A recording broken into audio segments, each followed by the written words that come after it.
E aí, galera, falta praticamente uma semana para o primeiro dia do Enem, então assista esse vídeo que ele vai te mostrar 5 dicas para ir bem na redação do Enem. A primeira dica é conheça bem as 5 competências da redação.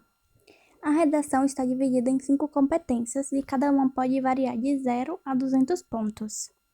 A primeira competência é sobre o domínio da escrita formal da língua portuguesa. Ou seja, o corretor vai observar se você seguiu direitinho as regras de ortografia. Então, quando você for passar do rascunho para a folha oficial de redação, você deve observar se você não cometeu nenhum erro. A segunda competência é compreender o tema e não fugir do que é proposto.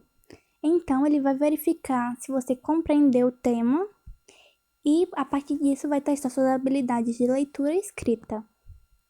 A terceira competência é selecionar, organizar, relacionar e interpretar informações, fatos, opiniões e argumentos em defesa de um ponto de vista. Ou seja, ele vai verificar se você sabe apresentar uma ideia e se você sabe defender essa ideia. E essa defesa vai ser através dos fatos e dos argumentos.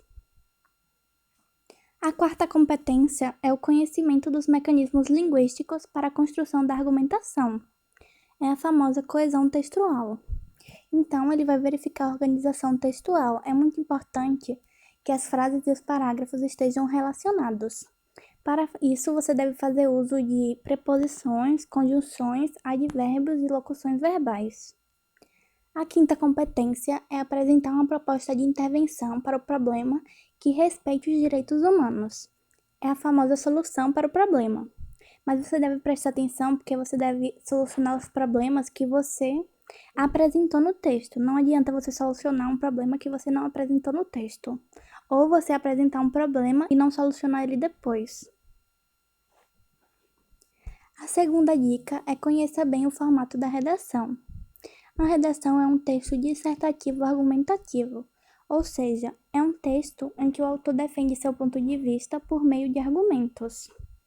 Aqui tem um exemplo de um formato. Geralmente você deve fazer dessa forma.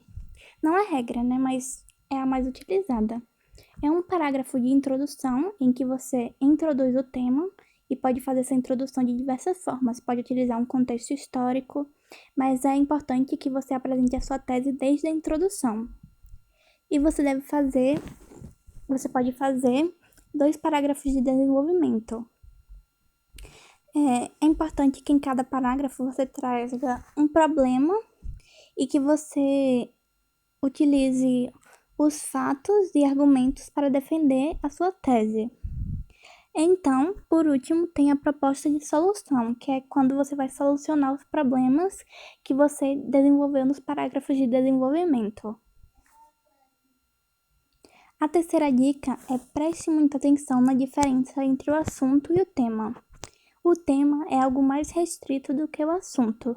Por exemplo, desafios para a formação educacional de surdos no Brasil. O assunto é a inclusão social dos surdos. Mas, observe o tema, são os desafios para a formação educacional de surdos no Brasil. Então, você deve ter muito cuidado na diferença entre o tema e o assunto, porque senão você pode perder pontos na competência 2. A quarta dica é conheça repertórios universais. Repertórios universais são repertórios que você pode utilizar em diversas redações com temas muito diferentes. Por exemplo, o conceito de cidadão de papel de Gilberto Dimenstein fala sobre a existência de leis que não são cumpridas, não passando de letras mortas. Então, você pode usar em qualquer tema que já existam leis, mas onde elas não são devidamente cumpridas. Pode ser violência urbana, violência contra a mulher, meio ambiente, a questão da saúde, a questão da água. Porque praticamente todos os temas a gente já tem uma lei que não é cumprida e que causa esse problema.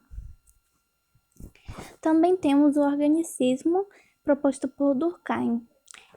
Nesse conceito, ele fala que na sociedade cada instituição exerce uma função de forma análoga aos órgãos do corpo humano. Quando um falha, o corpo adoece. E você pode utilizar esse conceito quando você for relacionar as instituições. para falar que quando uma coisa não funciona, ela afeta a sociedade de diversas formas. Você pode usar em educação, sistema prisional, em diversas redações. O terceiro exemplo é o conceito de tábula rasa de John Locke. Nesse conceito, ele fala que todas as pessoas nascem sem conhecimento, como se fosse uma folha em branco a ser preenchida. Então, você pode usar em qualquer tema que um dos problemas seja a falta de acesso à informação, por exemplo, ou preconceito, porque se todas as pessoas nascem sem um conhecimento, elas podem adquirir. Aí você pode já utilizar na sua proposta de solução a forma como elas vão adquirir, será através de ONGs, através do governo, através de propostas de conscientização. A quinta dica é fazer a leitura de redações anteriores com nota 1000. É muito importante você fazer essa leitura porque são redações que tiraram a nota máxima. Então você deve prestar atenção ao formato, prestar atenção aos repertórios utilizados e observar cada detalhe. Então, seguindo essas dicas, você pode fazer uma redação muito boa. E se você quiser mais dicas sobre o Enem, assista os outros vídeos do canal. Obrigada por assistir o vídeo. Até a próxima!